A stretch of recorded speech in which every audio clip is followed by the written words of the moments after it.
Hello, St. Vincent and the Grenadines. Hello, Caribbean. Hello, world. We have a very special treat for you today. A few members of the Page Turners Plus team have had the good fortune to have a conversation with Ayanna Lloyd Banwo, author of When We Were Birds, that magnificent novel that we reviewed recently.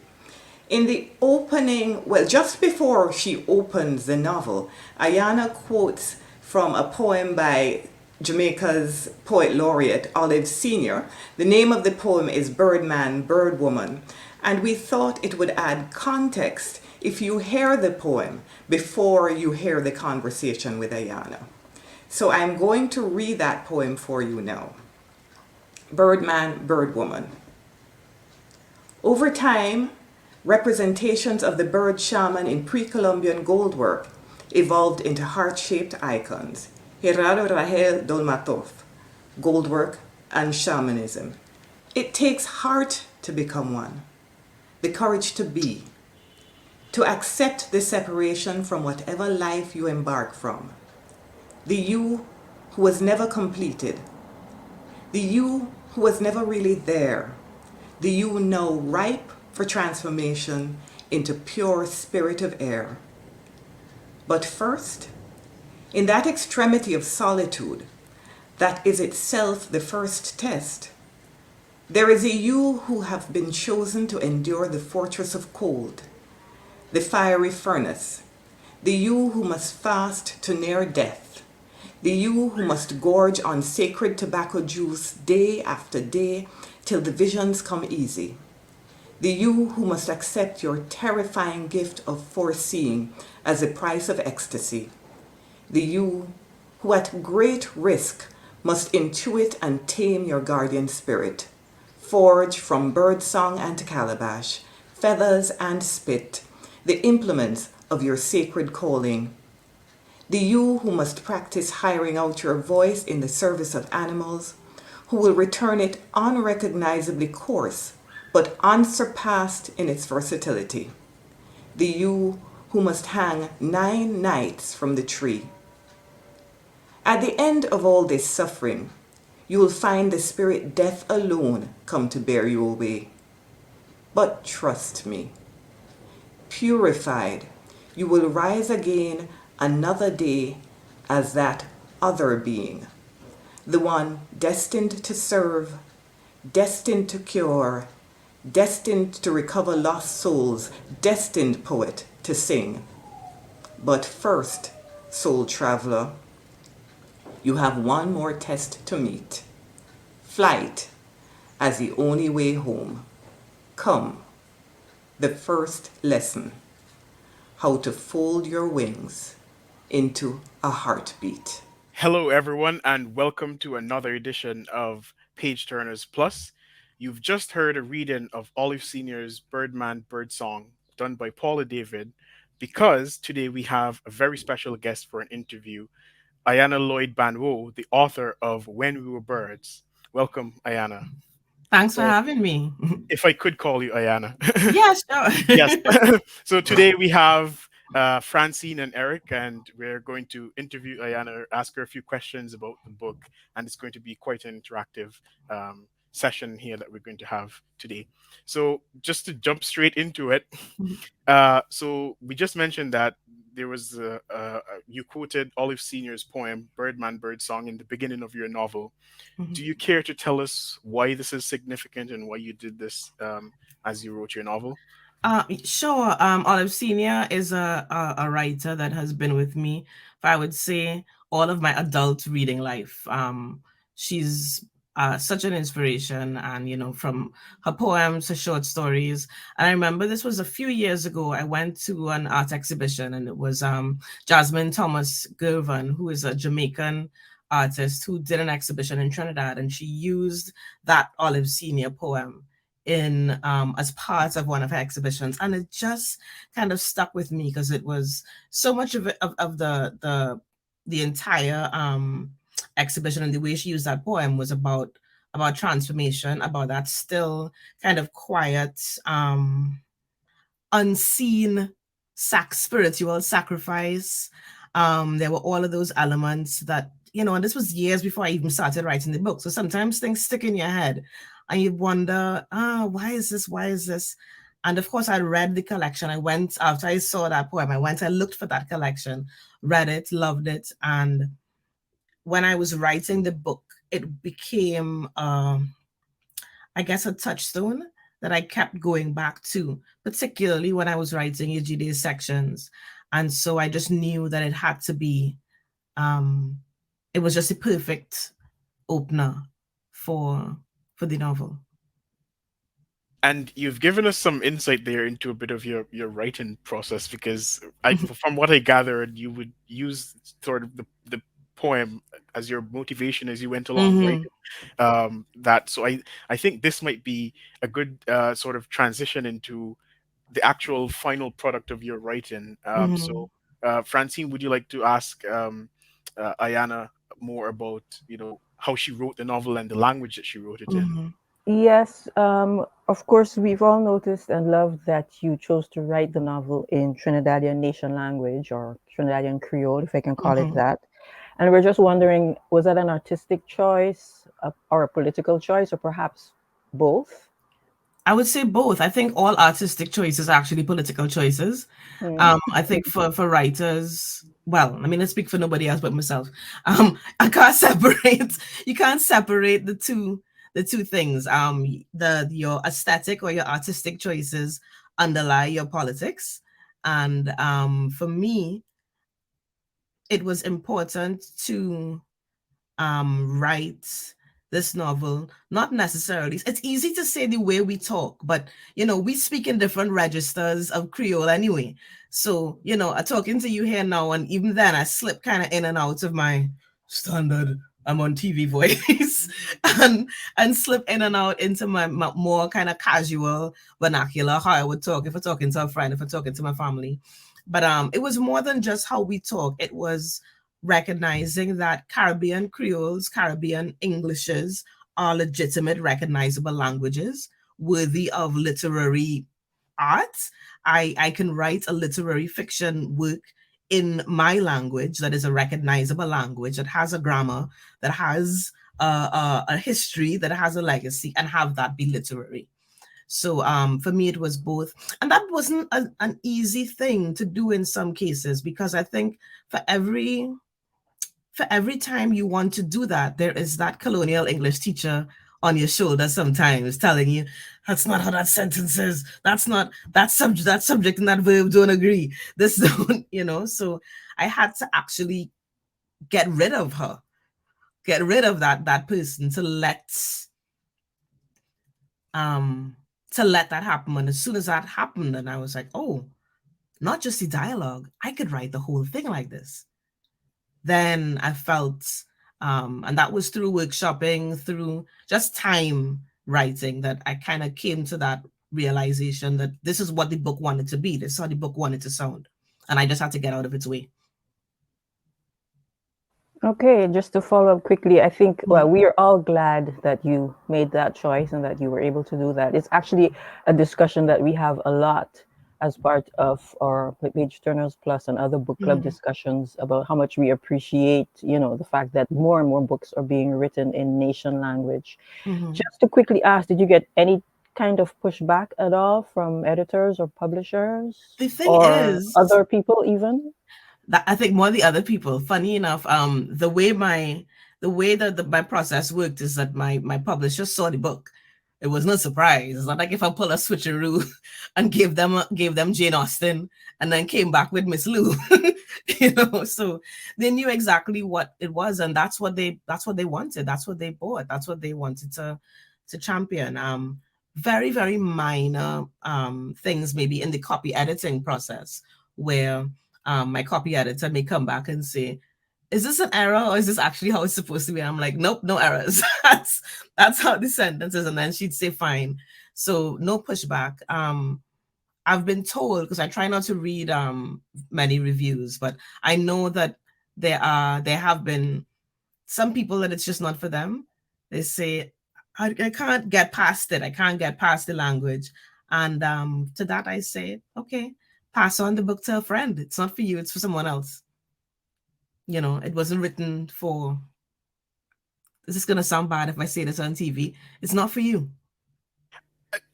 Yeah, I No, don't know. it's the truth, you Yeah. know. It's the Mhm. truth. But on that note, I was very happy to see many non-Caribbean people speak very positively about the fact that it was Yes. written in Trinidadian English, and that made me feel very happy. Because I mean, it's not like really many people who are doing it. I mean, if you sit down and you read you know, Train Spotting years ago, is this book written in full on Scottish, Mm, you know, and people read that. mm-hmm. You know, English has there are a range of Englishes in the world, and I think it becomes kind of dishonest to build an empire spreading a language all over the place and then decide, you know, how on earth do we get all these ranges of English? Right. Yes, absolutely. Absolutely. And as we say where I'm from, true that. And Good. yeah, just to briefly add, I found that really interesting that it was well received by a wide range of people, really, Mhm. because and I'm really proud to be from the Caribbean as well, to hear that it's been received well by Mhm. a lot of people. So Eric, do you have a question that you want to ask Ayanna? Yeah, I sure do. Once again, thank you, Ayana, for coming and joining us today. My Thank you for question having is, we are elated. me. My question is a little thick, so bear with me here. Yeah. So there are numerous references to African Caribbean and wider African diaspora folklore in the novel. Hmm. For example, early in the novel, the animals held a council meeting in the silk cotton tree. Hmm. Later, Marts gather around Petronella as she dies and around Yejide as she Hmm. simultaneously transitions to become the matriarch of the community. Hmm. Still later, Yejide refers to Mama as a flying African and suggests that when she became, excuse me, when she became the matriarch of her community, she inherited the powers of the flying African. Hmm. So here's a question: why did you draw on folklore in the story rather than, for example, modern superhero tropes? I don't know any modern superhero tropes.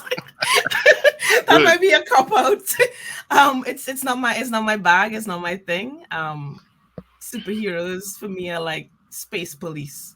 I I don't get it. It's just not me. But I mean, a less glib answer.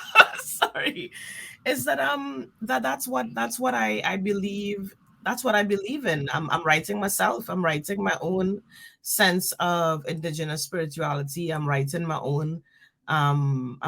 grandmother's stories. I'm writing the stories that I grew up. My mom reading to me. I'm writing calypso. I'm writing folk tales because that's the bedrock of my upbringing and my inspirations and my I think my first sense of story was oral before it was reading books. Although my cousins and I, we were voracious readers. My grandfather bought us a book for Christmas every year. That was our outing. I would go with him to do Christmas shopping and select all the books for the cousins. So we were all readers. But I think underneath that, and even before that, was oral storytelling and music, calypso, folk songs, folk tales. So I think that's probably informed my understanding and narrative more than the written word on a very bedrock fundamental level. I think what particularly, with the flying African, what I thought was interesting is that I've actually taken two. Darwin recognizes what she says because he's heard those stories and he's like, he didn't think this was real. I would hear these stories and I didn't think this was something that was real. And it was important to me to say that even in a story, in a novel, that maybe these things are not stories. Maybe they are history. Maybe it is science. Maybe it is our science. You know what I mean? rather than just saying, "Oh, it's something that we made up," and whatever. So, um, I take those things seriously. Mm. Yeah, the section about well, the mention of flying Africans, my Mhm. mind quickly went back to Toni Morrison's Song of Solomon. I think that was the first literary work where I've read about That flying references it. Africans. Mhm. Yes, I want any other literary work that you found that references flying Africans. I think honestly, she might be the first certainly literary work that I've heard mention it. We have folk tales. I know we know the story about Gangang Sarah, who same thing. She flew away to Africa. This is a Tobago folk tale. Earl Lovelace's Salt that I would have read that came later than Toni Morrison that I would have read later also mentions that, again, that um, not just that they flew away, but the part that they ate salt and they couldn't fly anymore. And so that's the other literary work that I can think of off the top of my head that makes that reference. And I think the reason why these stories or these legends or these histories are so enduring is because they speak to the yearning at the heart of being a diasporic people. As Caribbean people, we're a Caribbean diaspora, but we're an African diaspora also. So, the whole idea of yearning to return, yearning to go back, feeling weighed down, can't go back is a very clear and enduring metaphor that I think speaks to us in so many ways today also. Thank you. Hey, Roger. Yeah, interesting that you mentioned there that it's sort of a telling of the history because I mean Mm, I'm not an academic in literature, but mm, I'm starting to get a trend from what you said that mm, maybe fiction writing isn't really fiction writing because it happened at some point in mm. history, or it might just happen at some point in the future. What do you say to that? I think imagination is radical. I think we have to imagine the futures and imagine the world that we want to see before we can build it. And I think art does that. Art references the past, the future, the present, and I think we begin to build, we begin to interrogate the now or interrogate the past, but we also use it to build a kind of a future or envision at least a more just or a place where we right wrongs or we have redress or of course all writers aren't working in that vein, all writers aren't doing that, and I think all writers should do whatever they want to do, but I think Lovelace, I mentioned him before as the writer of Salt. I did a workshop with him years back in Trinidad. And one of the things he always said is that well, two things. One is that a story is just a series of choices. It's just a series of choices. What first, what next? Don't be intimidated by it. And the other thing was that what are you writing against? What are you writing into? If you're not seeing something about the space that you live in and interrogating that and rebuilding or restructuring, then you might as well write a diary or something. You might as well write just for yourself. And that's something that stuck with me quite a bit. Oh, well, now that you mentioned, that really it's just a series of choices. I Mm-hmm. suppose I could ask you about series of choices that you Yeah. presented in terms of the familial relationships in the book. Mm-hmm. So Petronella, Yejide, Darwin all grapple with weighty familial obligations, Mm-hmm. and you approach them very differently in the book. So what ideas were you trying to explore in showing their different approaches to family and familial relationships? That's such a good question. I I think so much of this book I was exploring the whole question of inheritance and legacy and how complicated those things can be. Um, as diasporic people, we're always searching for sort of legacy, the past, lineage, but sometimes these things are not always fair, right, just, easy, simple. Um, And so I've always been really interested in the ways that, as you said, family obligations, family legacy, inheritances are weighty, are difficult, sometimes not what we would choose for ourselves at all, even if they are cosmically important. And with characters, I think you have to give characters stakes, right? You have to give them, if somebody is just, okay, they got up, they walked on the road, they went to buy bread, they come back home. If you wrote it really beautifully, might read it, but no stakes there.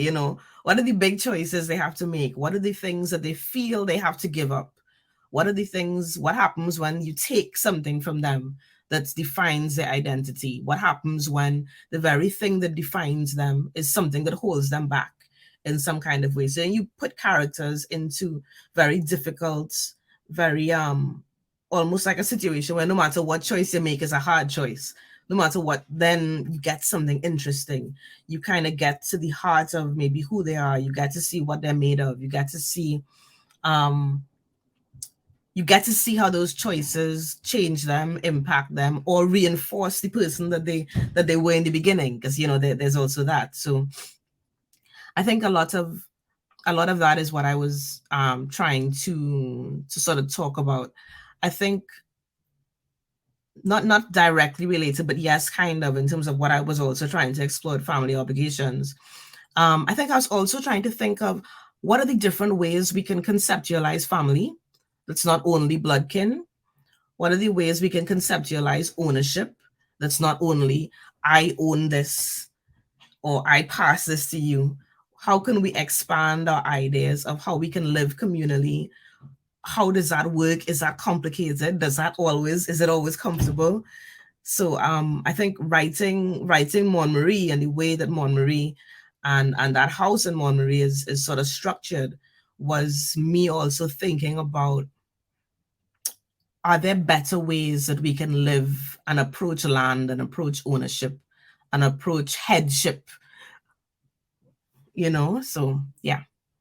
And then, I mean, I got the sense that there was like a strong, if I could say it this way, matrifocal focus or Yeah. matrifocal angle as well. Did that just Mhm. come naturally as you wrote it, or Yeah. or did you? Yeah. I think parts of the same thing I was kind of thinking about. But also naturally, my family is I think like most Caribbean families, Granny is the person that holds everyone together. Granny's house, Grandpa's house, which is really Granny's house. It's Grandpa's house, but it's really Granny's house.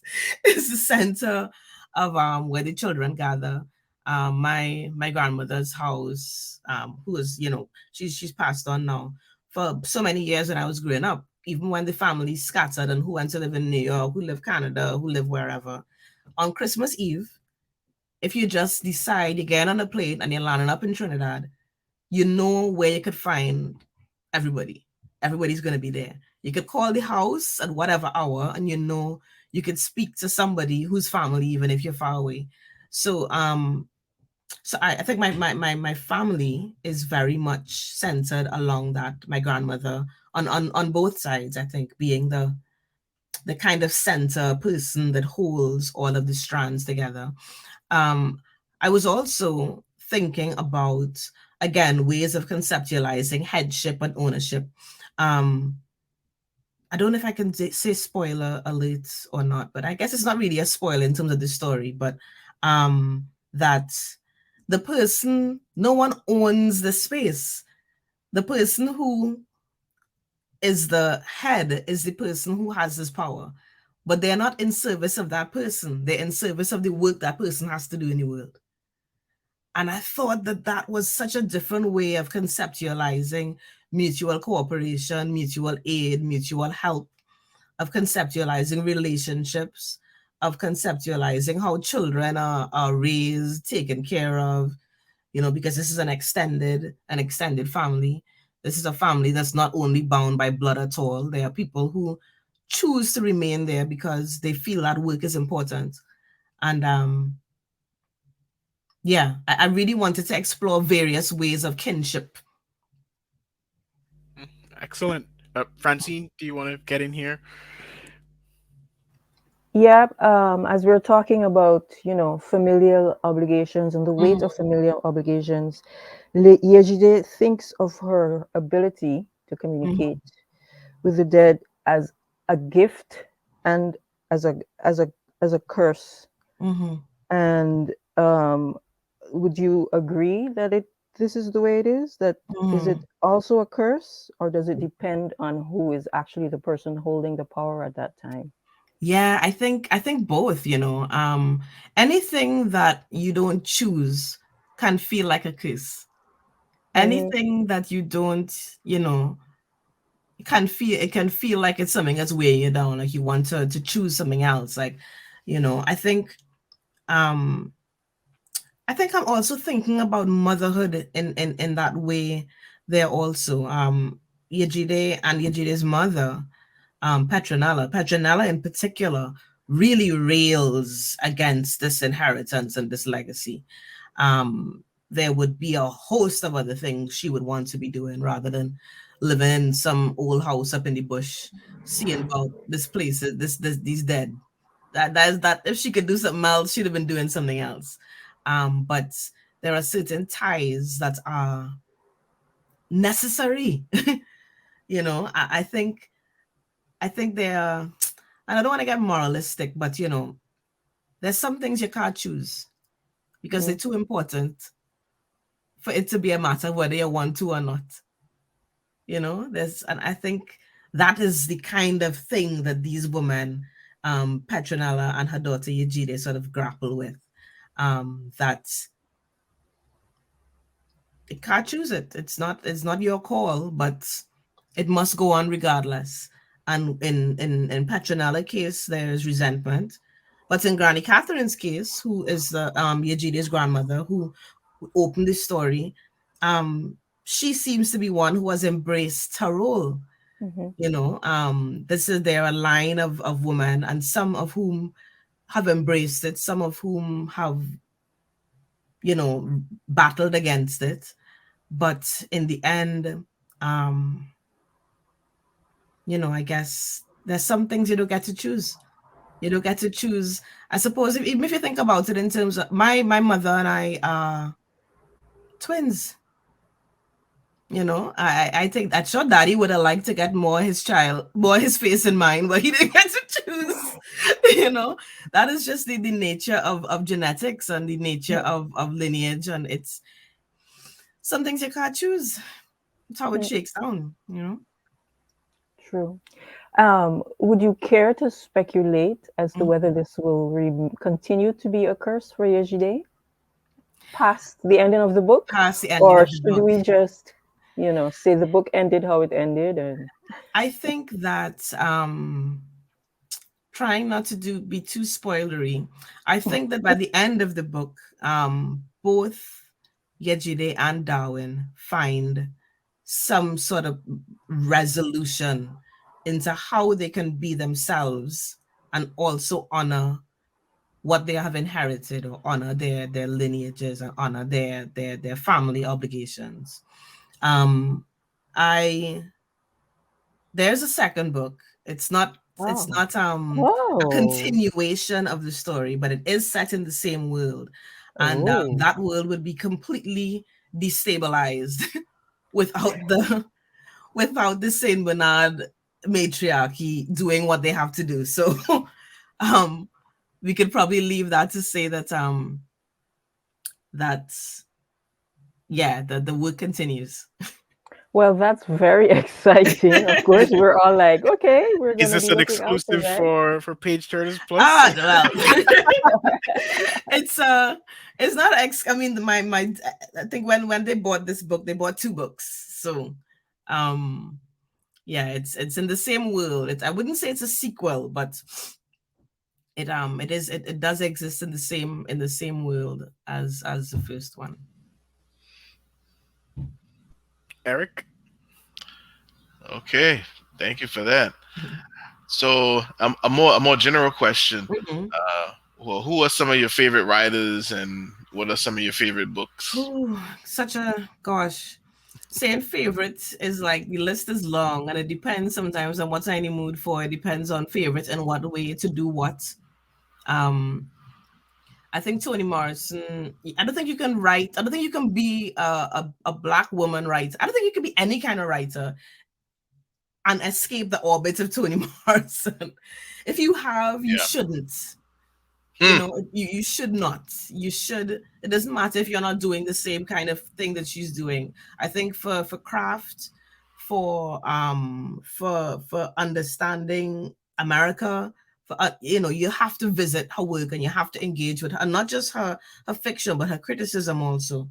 You have to engage with Toni Morrison. I think she's one of the not the only, but certainly a fundamental thinker and writer for me. Olive Senior were mentioned before, Jamaica Kincaid, Edwidge Dandicat, noticing a trend, lots of Black women writers. Earl Lovelace, who I've mentioned before. Other writers that I maybe might not be as familiar in the Caribbean, Deborah Levy, Ali Smith. Oh gosh, Arundhati Roy, who wrote The God of Small Things. That book was one of those books that came out, and I was like, just something fundamentally altered for me when I read that book. I also love, I mean, all of my writing is, all of my favorite books are necessarily literary fiction. I love genre fiction. I've devoured everything Anne Rice ever wrote.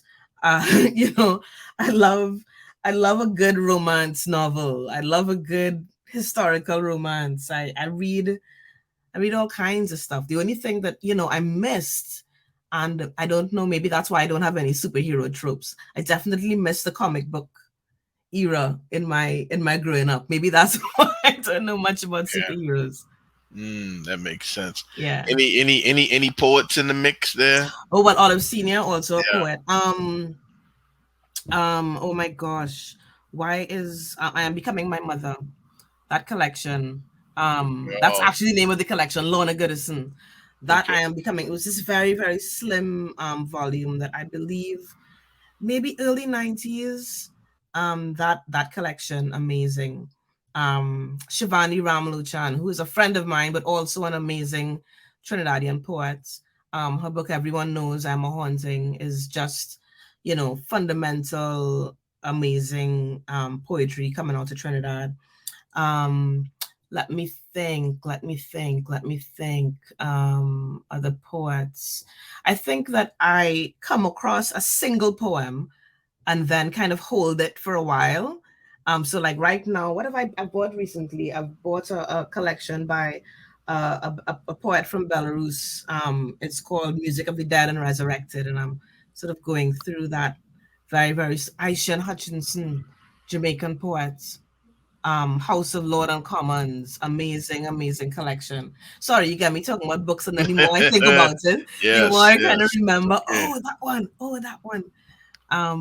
Music is also a very, very big influence, I think, for me. I grew up, my mom and my aunt were both music teachers. So we grew up with stories, there's piano, there's calypso.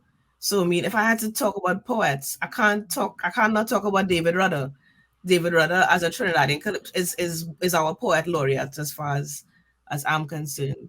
So yeah, a kind of cross section. It's a mix. I mean, I don't know if I should be sorry or happy that you mentioned that, Calypso and David Rudder, because this group would tell you that when I started reading the book, literally one page in, I messaged the group chat and said, "This is reading like a David Rudder Calypso." So fundamental to my I mean, David, when he won that it was the Young Kings, it was the Calypso Monarch. I think that was 86. So I was 6 years old, right? So I remember that vividly. Him and he was a kind of a slim. He wasn't real tall. He wasn't short, almost kind of, but man could have hold a stage. You know what I mean? Black Stalin, huge influence for me too, as a different kind of poet, but still, I think a lot of my Caribbean sensibility, I think as not just like individual island patriotism, but my sense of being a Caribbean person probably comes from Black Stalin. you know. And then I went to UE. I went to UE St. Augustine. So it meant that, you know, you have a sense of, I don't think, as much as, you know, I think a lot of people, you know, mention me going to University of East Anglia because that's where I did my creative writing MA. And this, and you know, when I came to the UK, it's when the book got picked up and so, but going to University of the West Indies was really, really fundamental for, that's where I think I read most of the Caribbean writers. This is where I think, because that was the focus of our literature and history degrees. It was, you know, what was happening in the region. It was what was happening in the diaspora.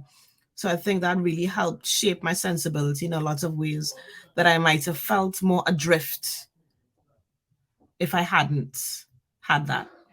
Yep. This has nothing to do with the questions you asked, but we just sort of I'm loving it. And I'm gonna jump in too, just because I also went to UE St. Augustine, but probably Ah. way before you did. So yeah, I'm another Maybe not proud that way before. Don't alumni. let the baby face Well, fool you. well, don't let this one fool you either. Right. So yeah, I mean, originally I had actually wanted to go abroad for university, and I ended Yes. up going to UE St. Augustine, and like that was just one of the things that has definitely shaped me and my whole Caribbean identity. So yeah, that's Absolutely. just And then my mom excellent. went to Mona. So it was two I mean, generations. right, my mom went to Cave Hill, so Right. yeah, so, and my dad went to Mona, so my whole family is very all UE proud. Yeah.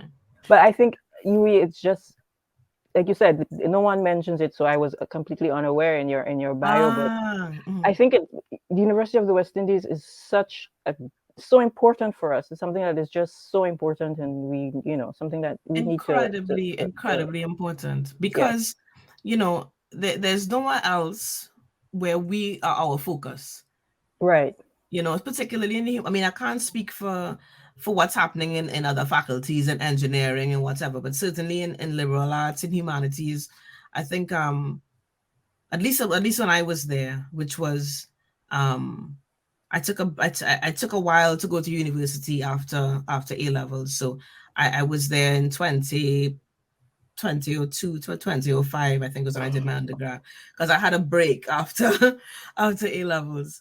But yeah, at least when I was there, I mean, you go into a classroom and Gordon Roulette as your lecturer, you know, Merle Hodge is your lecturer. These are just giants of Caribbean letters, and I think we can't ignore or forget how fundamental that UE experience would have been in shaping a lot of writers, a lot of academics, a lot of people, a lot of thinkers in the Caribbean, even if they might have gone on to do postgrad work somewhere else.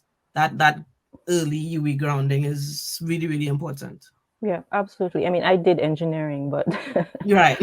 I But just being around other right. I Caribbean mean, people. I lived on Hall, so I was surrounded by Caribbean people, you know, and the university has an excellent library, and I was always a reader. Yes. So I was doing engineering, but I was in the library reading all the time. All the time. So my mom always used to talk about coming when she went to Mona. She used to take a boat, and it would stop off in different islands to drop off. So, you know, almost like you went on a cruise, and that's how everybody would get to Jamaica. So she take this, she wasn't flying, she take a boat. This was my mother was in Mona in 1970 to 74, I believe, was when, if I'm remembering my dates correctly. So there was an inter-island ferry, and it's the students, it's people carrying produce, it's people carrying this, carrying that, and it dropped off to each island, and you might come out for a day, walk around, and then go back on. But that doesn't exist anymore, sadly. And I think we're poorer for it in the region. Sorry, we totally derailed. Yeah, no. And I mean, as we're headed towards the 9 minutes of the show now, but just like one very brief question: yes. Do you read Patrick Chamoiseau? And if so, is your Balata Woman a nod to his mentor? Oh gosh, you know, I remember I haven't read as much of his work as I would like, but I have read Texaco, and I think one of the things, I think that's the kind of the book. If you haven't read any Chamoiseau, that's the one to read. That's the, you know, that's your kind of fundamental text. And the thing is, I'm always what is interesting to me about his mentor and about this first woman, this primordial first woman of this family, is the idea that we never lost ourselves. There were always these individuals, these repositories of knowledge, the people who were holding our science, our medicine, our stories, our magic. And, when you need them, somehow they either appear or they, you know what I mean? So I think, while not a conscious nod or a conscious influence, I think maybe because we're doing the same kind of work, where the agenda, or the agenda is such a loaded word now, but the focus is similar, which is why we would both have characters that embody that sense of there is a sort of a magical African presence that remains sort of almost secretly in the society, while everything else seems to be going one way. Thank you very much for agreeing to come and being interviewed by us. We are really excited by this. We loved your I'm book. so happy. Thank Absolutely loved your you. book, and we're just glad to have you here. So I thank am you. glad, let me just say, to Yes. be chatting with Caribbean people. Because the thing is, once, and this is probably a whole other panel, but once you publish outside of the region, a lot of your conversations sort of, naturally so end up being with, critics or readers or whatever that are outside the region. So it's just nice to be speaking to, to a Caribbean audience. Thank Yes. you for having me. Yes. Francine, you want to get in a final word there? I was just wondering if Ayanna had seen our review program. I watched the one with Sherry Jones. Oh, okay. Yes. What is it, when how the one-armed sister sweeps her house? Yes. Mm-hmm. And I was just so happy to know there was a program like this. It was broadcast. I was like, oh my gosh, this is great. So, Yes. congratulations to you all for coming up, and congratulations to St. Vincent for being, at the Mm-hmm. forefront of something that more Caribbean TV stations and so need to be, making Caribbean letters and Caribbean literature a part of, on-air programming. Yes. Eric? It's just this one quick thing. It's just an adulation I want to add. I, I loved reading parts of the book out loud because I think as you mentioned before, the orality of Trinidadian English has to be read aloud. And so I'm sitting in my living room reading these parts aloud, harkening back to my trips to Trinidad and trying to regather the voices that I heard in the beginning. I've been mistaken for a Trinidadian, like in Curacao. I was Trinidadian when I was. They didn't believe I was from New Orleans, Louisiana. uh, But all, but that is the Caribbean. You don't know the Caribbean starts in Louisiana and ends in Colombia. yes, that is true. You know Yes. it. And as Eric mentions, reading the story out loud. As we end, here is a reading by Ayanna Lloyd Banwo herself, author of When We're Birds. Thank you very much for tuning in. Darwin. Some days Darwin can't work out how long he in the city. The calendar say nearly 2 months, but Fidelis have a different kind of time. The hours longer, the days deeper, and digging graves and lowering coffins in the ground is like watching whole lives fast forward beginning to end. Fidelis make him adopt its rhythms instead of his own. And it's not just Fidelis. Port Angeles crackle and spit like oil on a fireside. And he start to like how he could disappear into it. Just another one of the many somebodies that come here for whatever it is they come for. He learning that even death in Fidelis does work in sync with the city. Payday? That mean hospital, courthouse, and graveyard. Heavy rain? That mean road accidents for so. And they're too busy to even laugh and old talk. Then it's have other times when something starts to ripple through the city. The wrong man get killed, the block get hot, and it's only sirens blaring through the night. Them times they dig in grave 3-4 a day and have to send for temporary workers so they could do more than one funeral same time. But now as it get closer to November, around All Souls Day, it's like the dead and the living come to a kind of a truce. All the graves quiet, and sometimes he don't see the other grave diggers at all for a couple days. He know they just work other jobs and get little contracts and thing when things light in Fidelis, but nobody let Darwin in on the cut. True, he could use the money, but he don't mind. The days when it was just him, even the weight of the keys in his pocket make him feel good. And when the street lamps come on, the outer edges of Fidelis gild in borrowed light, he stand at the crossroads, right at the center of the cemetery in near darkness, and feel his whole body relax, like how a man must feel when he finally reach in his own home after a long day and smell food cooking. Not that he ever know that feeling, but he figured it must feel a little like this, like Fidelis at twilight. Maybe everything does just get easier the longer you do it. True, some nights he still dreamed the heavy scissors in his hand, his head getting lighter with each cut, his locks spreading out amongst his abaca leaves in the dirt yard. But each time he shave his head over the sink, he get more used to this reflection in the mirror. He makes sure to gather every last strand and put them in a small clay bowl, say a prayer, strike a match, and set them on fire. The bitter scent of burning hair somehow make him feel restful and safe.